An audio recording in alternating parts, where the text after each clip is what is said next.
خلافت عباسیہ کے دور زوال والے بغداد کے لوگوں کی طرح ہم بھی فروعات میں الجھ جاتے ہیں۔ گزشتہ جمعرات کے روز پاک فوج اور ISI کے سربراہوں نے 80 کے قریب اراکین پارلیمان کے ساتھ افغانستان کے موضوع پر 8 گھنٹوں تک پھیلی گفتگو کی۔ اس گفتگو کو آف دی ریکارڈ ٹھہرایا گیا تھا۔ ہمارے رپورٹروں کی کما حقہ تعداد کو مگر اس کی تفصیلات کا پتہ چل گیا۔ یوٹیوب پر چھائے چند ذہن سازوں کے پروگرام سنے تو گما یہ بھی ہوا کہ گویا پارلیمان کی پریس گیلری میں بیٹھے مذکورہ گفتگو پر رواں تبصرہ کر رہے ہیں۔ ان میں سے زیادہ باخبر لوگوں کو یہ خوش کن اطلاع بھی مل گئی کہ امریکی صدر بائیڈن مذکورہ گفتگو سے گھبرا گیا ہے۔ پاکستان کی جانب سے افغانستان میں ڈو مور سے صاف انکار کرتے ہوئے ہمارے وزیر اعظم نے اسے حواس باختہ کر دیا ہے۔ ہمیں یہ بھی بتایا جا رہا ہے کہ عمران خان صاحب پاکستان کے پہلے حکمران ہیں جنہوں نے سر اٹھا کر قومی حمیت و خود مختاری کا دلیری سے دفاع کیا ہے۔ ان کا یہ دعویٰ سنتے ہوئے مجھے ہمارے اولین دیدہ بر فیلڈ مارشل ایوب خان کی الطاف گوہر کے ہاتھوں لکھوائی آپ بیتی یاد آ گئی۔ جس رزق سے آتی ہو اس کا عنوان تھا۔ یہ کتاب چھپنے کے چند ہی ماہ بعد وہ ایک عوامی تحریک کی وجہ سے استعفیٰ دینے کو مجبور ہو گئے تھے۔ ذوالفقار علی بھٹو نام کا ایک شخص بھی 1977 میں پاکستان کا وزیر اعظم تھا۔ موصوف ایک دن قومی حمیت سے مغلوب ہو کر اچانک راولپنڈی صدر پہنچ گئے تھے۔ وہاں مجمع اکٹھا ہوا تو اس کے روبرو ایک چٹھی لہرانا شروع ہو گئے جو ایک سینئر ترین امریکی رہنما نے لکھی تھی۔ اس میں شکوہ تھا کہ پاکستان کے وزیر اعظم امریکہ کو ہمارے ایٹمی پروگرام کے حوالے سے بدنام کر رہے ہیں۔ بعد ازاں ذوالفقار علی بھٹو قومی اسمبلی میں کھڑے ہو کر ہاتھیوں کی یاداشت کا صحراؤں کے باسیوں کی یاداشت سے تقابل بھی کرتے رہے۔ اس برس کے جولائی کا آغاز ہوتے ہی مگر ان کا تختہ الٹ دیا گیا۔ بالآخر تارا مسیح کے ہاتھوں پھانسی پر چڑھا دیے گئے۔ ہماری عدالتوں نے انہیں حب الوطنی کا محافظ تسلیم کرنے کے بجائے قاتل قرار دیا تھا۔ ان کا تختہ الٹنے والے جنرل ضیاء اسلامی اصولوں کے عین مطابق مجرم کو معاف کرنے کو ہرگز آمادہ نہ ہوئے۔ امریکہ سے دشمنی کے بجائے جنرل ضیاء نے دوستی نبھائی۔ کمیونسٹ روس افغانستان میں داخل ہوا تو اسے جہادیوں کے ہاتھوں پٹوا کر پاش پاش کر دیا۔ دشمن کو ذلیل و رسوا کرنے کے بعد مگر کوئلوں کی دلالی میں اپنا منہ کالا کرنے کا گلہ کرتے رہے۔ وہ 17 اگست 1988 میں ایک فضائی حادثے کا شکار ہوئے۔ آج تک اس حادثے کی حقیقی وجوہات کا تعین نہیں ہو پایا ہے۔ عمران خان صاحب لہٰذا ہماری تاریخ کے اولین دلاور نہیں ہیں۔ ایوب خان، بھٹو اور جنرل ضیاء کے اپنائے رویے کو نئے انداز میں دہرا رہے ہیں۔ رب کریم انہیں حفظ و امان میں رکھے۔ عمران خان صاحب کی دلاوری سراہنے کی بجائے آٹا گوندتے ہوئے ہل کیوں رہی ہو جیسے اعتراضات اٹھانے والے لفافے مگر سوال اٹھا رہے ہیں کہ قومی سلامتی کے حوالے سے ہوئی ایک اہم ترین بریفنگ میں وزیر اعظم شریک کیوں نہ ہوئے۔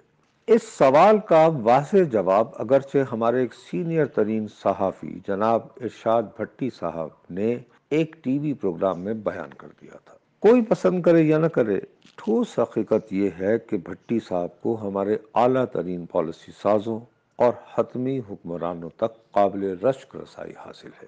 ان کی بتائی خبر کی صداقت پر سوال اٹھانا کم از کم میرے لیے تو ممکن نہیں۔ یہ ظالم دنیا مگر حاسدوں سے بھری پڑی ہے۔ بھٹی صاحب کو سراہنے کے بجائے اکثر طنز کے زہر سے بھرے فقروں کا نشانہ بنایا جاتا ہے۔ وہ سادہ اور منہ پھٹ آدمی ہیں۔ خود کو دانشور ثابت کرنے کے لیے ڈرامے نہیں رچاتے۔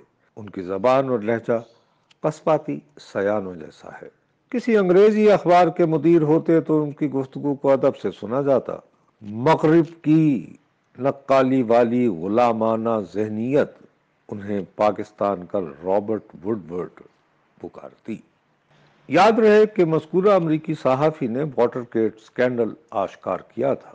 اس کی وجہ سے امریکہ کے ایک طاقتور ترین صدر نکسن کو، جس نے عوامی جمہوریہ چین کے ساتھ روابط استوار کرتے ہوئے تاریخ بنائی تھی، اپنے عہدے سے استعفیٰ دینا پڑا۔ باب ووڈ ورڈ اب گزشتہ کئی دہائیوں سے امریکی صدور کی قربت میں کئی ماہ گزارنے کے بعد بالآخر ایک کتاب لکھتا ہے۔ اس کی لکھی کتابوں کو پڑھے بغیر آپ جان ہی نہیں سکتے کہ جارج بش، اوباما یا ٹرمپ کے ادوار میں قومی اور عالمی حوالوں سے اہم ترین فیصلے کیسے ہوئے تھے۔ بھٹی صاحب سے میری رسمی سلام دعا ہے۔ میری خواہش مگر یہ ہے کہ کسی دن ان سے رابطہ کروں، وہ فیصلہ سازوں سے ہوئی گفتگو میرے گوش گزار کرتے رہیں، میں انہیں انگریزی میں مرتب کرنا شروع کر دوں گا۔ کافی مواد جمع ہو گیا تو ہم امریکہ یا برطانیہ کے کسی نامور پبلشر سے رابطے کے بعد پاکستان میں ہوئی اہم فیصلہ سازی کی بابت ایک تھانسو کتاب شائع کروا سکتے ہیں۔ اس کالم کے آغاز میں جو بات لکھی تھی سچی ثابت ہو رہی ہے۔ میں بھی اصل موضوع پر توجہ دینے کے بجائے فروعات میں بہک گیا ہوں۔ سوال یہ تھا کہ عمران خان صاحب قومی سلامتی کے امور کے حوالے سے ہوئی ایک اہم ترین بریفنگ میں شریک کیوں نہیں ہوئے۔ ارشاد بھٹی صاحب نے خبر دی ہے کہ بریفنگ دینے والوں نے جو کچھ بتانا تھا اس کی بابت وزیر اعظم ہوتے ہوئے وہ پہلے ہی سے باخبر ہیں، انہیں بریفنگ کی ضرورت نہیں تھی۔ بریفنگ دینے والوں کو البتہ عمران خان صاحب نے اجازت دی کہ اپوزیشن جماعتوں کو بھی اس ضمن میں اعتماد میں لے لیں۔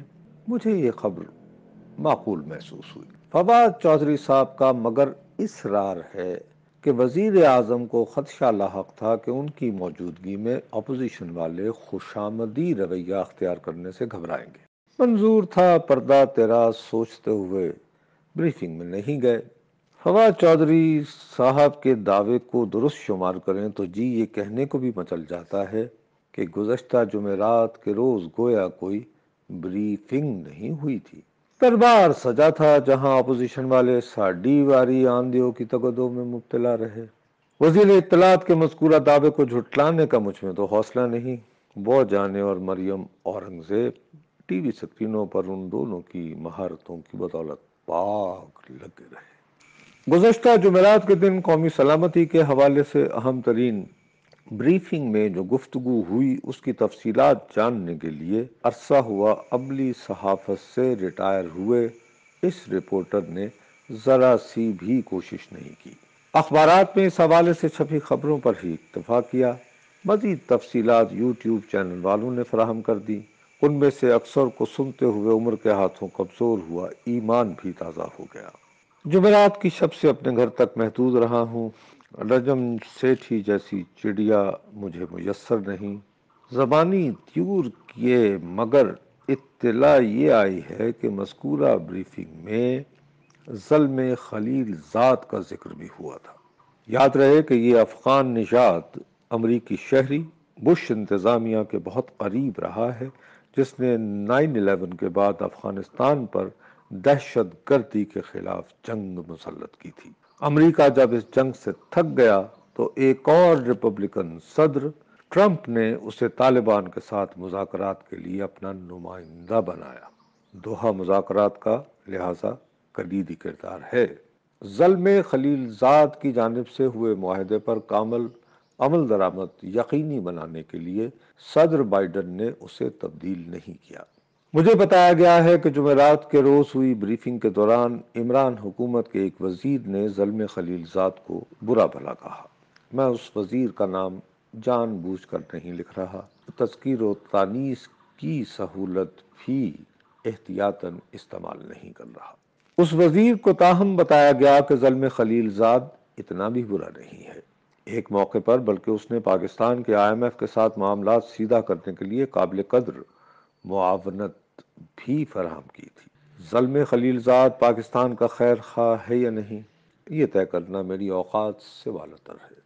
زبانی طیور کی آئی ایک کہانی سے مکدی گل مگر یہ سمجھ میں آئی ہے کہ افغانستان کو زیر بحث لاتے ہوئے ہمارے ایمان کو تازیانے لگا کر جگاتے ہوئے ذہن سازوں کو پاکستان کے IMF پر انحصار کی حقیقت بھی ہرگز نظر انداز نہیں کرنا چاہیے۔